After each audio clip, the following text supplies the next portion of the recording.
के लिए पाकिस्तान को यह तासुर दुनिया को देना होगा कि यह एक जंग के खतरे से दो चार इलाका है और दो एटॉमिक पावर के अंदर बड़ी खौफनाक जंग हो सकती है।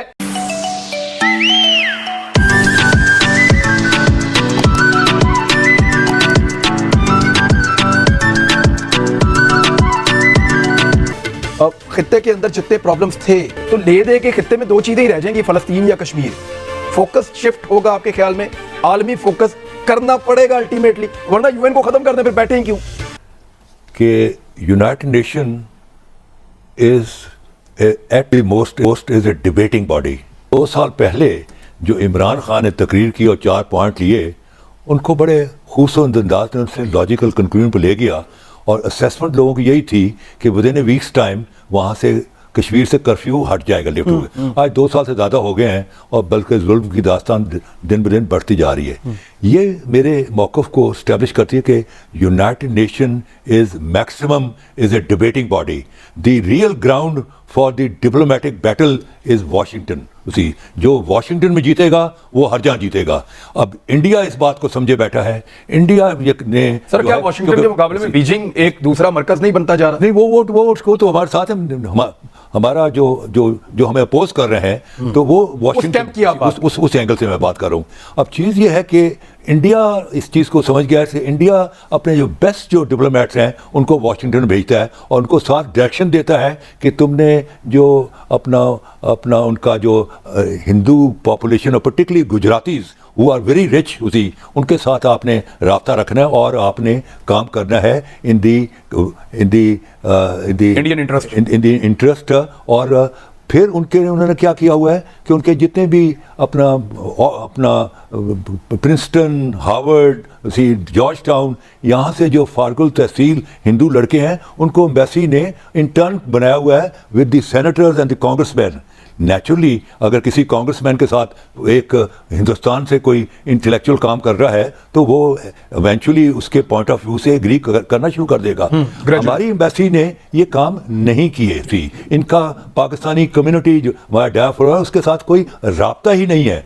आप जाके उनकी यूनिवर्सिटीज़ में, उनके थिंक टैंक्स में जाके अपना प्रोपेगेंडा करें, आपका तो काम ही कोई नहीं है। CC you have done nothing. के लिए पाकिस्तान को यह तासुर दुनिया को देना होगा कि ये एक जंग के खतरे से दो चार इलाका है और दो एटॉमिक पावर के अंदर बड़ी खौफनाक जंग हो सकती है अगर आपने मुदाखलत ना की तो। मेरे ख्याल में इससे बेहतर टूल दुनिया को समझाने का और कोई नहीं हो सकता। जंग शुरू हो गई तो ये बड़ा मुश्किल है उसके बाद ये प्रिडिक्ट करना, ये कहना कि खत्म कहां होगी और कैसे होगी, क्योंकि दोनों मुल्कों के दरमियान अगर जंग पड़ती है तो वो कहीं भी किसी भी नतीजे पे आप पहुंच सकते हैं। तो ये तो हम कहते भी हैं और मेरा ख्याल है भी दुरुस्त है ये बात, इसमें कोई नहीं, लेकिन हम साथ साथ ये भी कहते हैं ना कि हम जंग नहीं चाहते।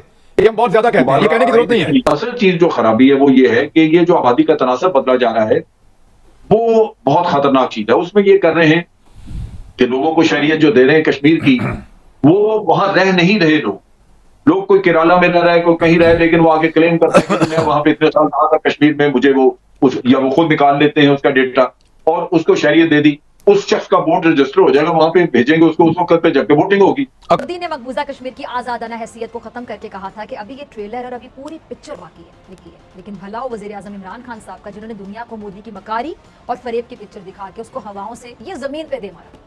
और वजीर आजम साहब ने हमेशा अमन की बात की, प्यार की बात की, लेकिन दुश्मन मुल्क वजीर आजम के इस पैगाम को पाकिस्तान की कमजोरी समझ बैठा, जबकि पाकिस्तान ने फिर भारत के दिमाग की गोबर साफ करते हुए इस पे वाज़ेह कर दिया कि अमन के पैगाम को हमारी कमजोरी ना समझना, वरना अंजाम अभिनंदन जैसा होगा, बल्कि शायद उससे भी बुरा होगा। क्योंकि अभिनंदन को तो चाय पिलाकर वापस भेज दिया गया था, वो अपने पैरों पर चलकर अपने मुल्क वापस चला गया था। लेकिन अब अगर भारत शरंगेजी से बाज नहीं आया तो पाकिस्तान इसको वहां ले जाकर मारेगा जहां इसको पानी भी नहीं मिलेगा, पानी की एक बूंद भी नहीं मिलेगी। अब पाकिस्तान की हुकूमत ने अपनी पॉलिसी को क्लियर कर दी है।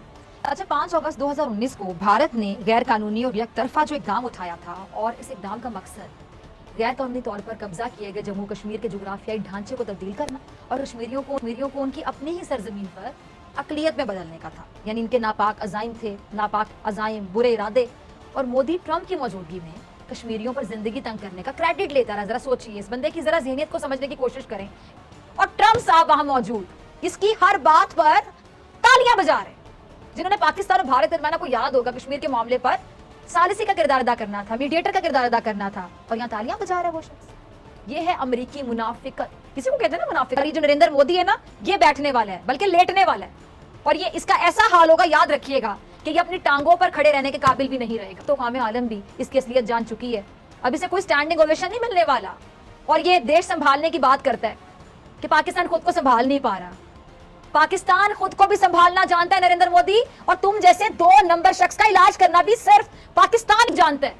और ये तुम्हारी नेशन वॉर है, ये तुम्हारे बलोचिस्तान में रचाई जाने वाली साजिश को पाकिस्तान ने अच्छे से हैंडल कर ली है। जो तुम यहाँ पे साजिशें रचा रहे हो ना, पाकिस्तान ने अच्छे से हैंडल की है तुम्हारी ये साजिशें। तुम किस खेत की मूली हो? पाकिस्तान ने, तुम दहशतगर्द हो। और तुम्हारे जो अमित शाह है ना, ये भी तुम्हारे जुर्म में बराबर का शरीक है, जो कश्मीर को हिंदुस्तान का हिस्सा कहते हैं।